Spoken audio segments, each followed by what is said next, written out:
The president of ABBOTT called my mother and I himself.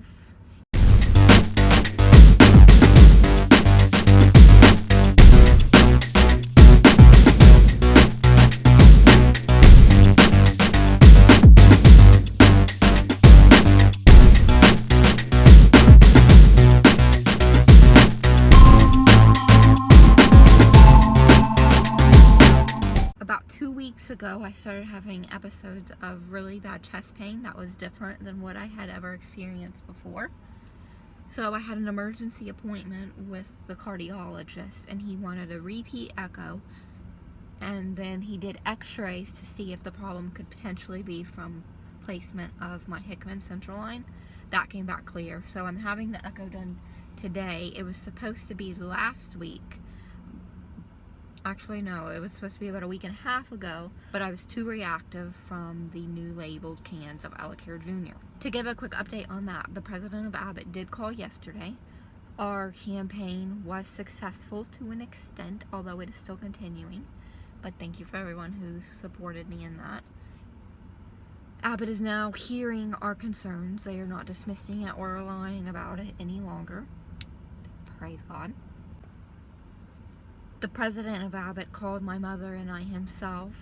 He has a sick child with a genetic condition too, so he does understand how imperative it is that the situation gets resolved quickly. It has been escalated to top priority. They are still denying any changes to the Elecare Jr. formulation, but now they are actually thinking out of the box and looking into their suppliers of their ingredients. They're thinking of cleaning products used or any other miscellaneous changes that could have taken place to cause these reactions.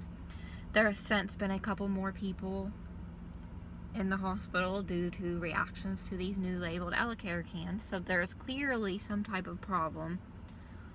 It is unfortunate that I had to go to that extent to start a petition to practically scare them into listening to us, but thankfully they are now no longer dismissing this, and thank you for everyone who was supportive for the campaign and shared it and signed it, and please continue to do that so that ABBOTT does not forget.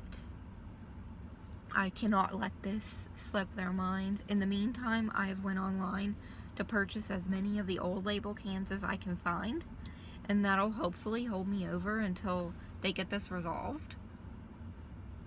And if they end up not finding the problem, I don't know what I will do. I trialed Neocate a few days ago, and that did not go very well. I only was able to run 25 mLs of that through my J-tube. Luckily, that reaction to Neocate that I have is not one that continues to rebound and cause weeks and months on end of issues. That was kind of disheartening because I was really hoping that my body would have changed its response. Since mast cell problems are not true allergies, our bodies can kind of change their response to things over time because they will get used to something, and then sometimes you just need to switch it up and they'll get a little happier. I also have Neocate Splash to try. I really wish I knew what it was about the Neocate that I'm reacting to. The difference that I can see between Neocate and Elecare is that whereas Elecare has soy oil, Neocate has coconut oil. And my track record with coconut is not very good. So I'm thinking that is it, which is not, if that is the case, that is not going to be very helpful with the Neocate Splash because that also has coconut oil in it. And the sample of pure amino, which seems, judging by ingredients, is more similar to Elecare Jr., came in yesterday, but I have yet to try it because I had things to do today, like this echocardiogram.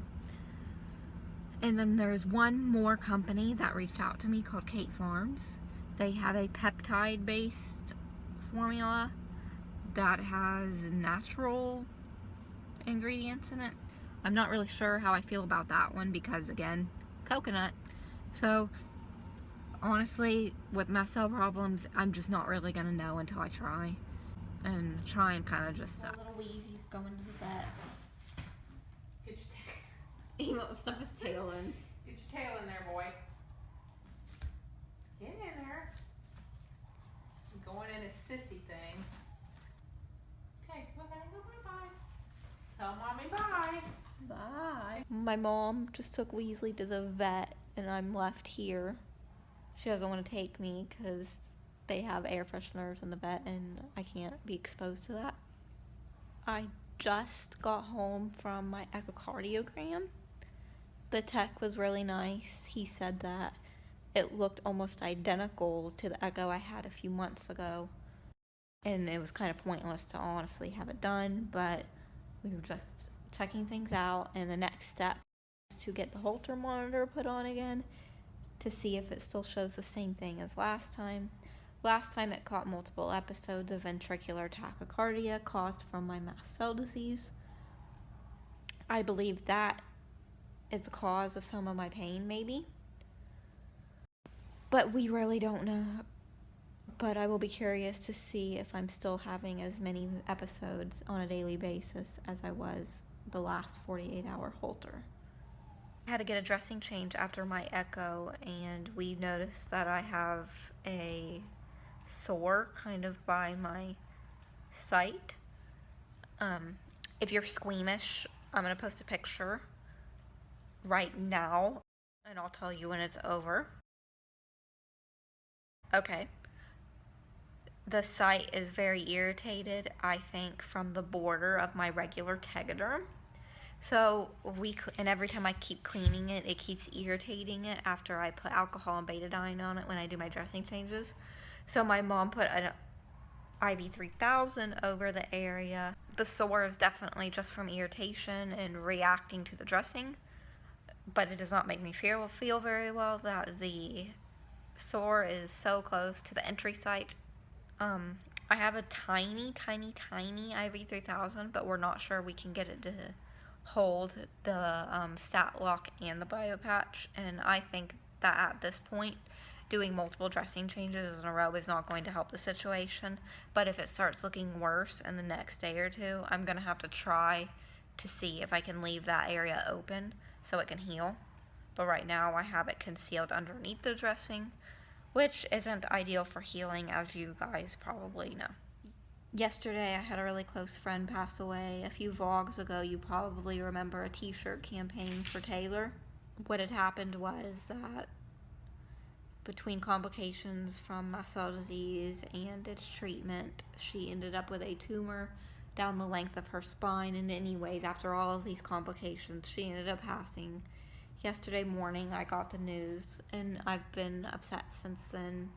If any of you follow me on my other social media, you will have seen that I did make a post there. The only thing that makes me feel a little better is to know that she's no longer suffering and she is in heaven with Jesus. And while we may mourn for her here, she is better off in heaven and not having to endure this pain. But I was pretty upset about it. I had a friend come over who also has mast cell yesterday. We were able to cry and laugh and share stories about Taylor since we were all close. This is the first time that I think I've had a close friend pass away. Well, I've had friends pass away from other conditions, but we didn't share a diagnosis.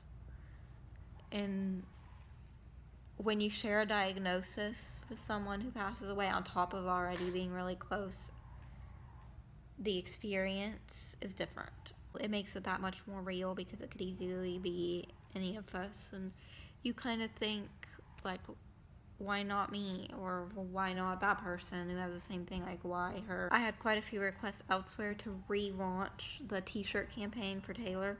Of course, now the proceeds won't go to help for Taylor's medical expenses, but they will all be going to Taylor's mother to use however she sees fit. I believe they're still trying to make house renovations because they were in the middle of renovating the house to make it wheelchair accessible for Taylor to come home, but of course, unfortunately, she never made it home.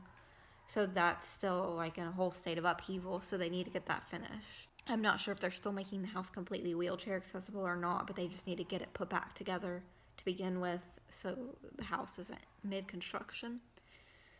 And I think the t-shirts are a really good way to help keep Taylor's story going.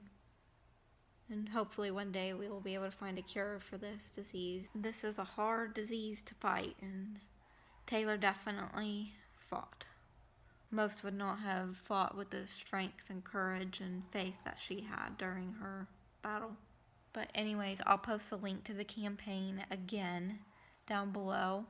I'll also put the link to the petition for the ABBOTT deal down below. And again, I appreciate all the support, and I'm sure Taylor's family appreciates the support with the funding for her.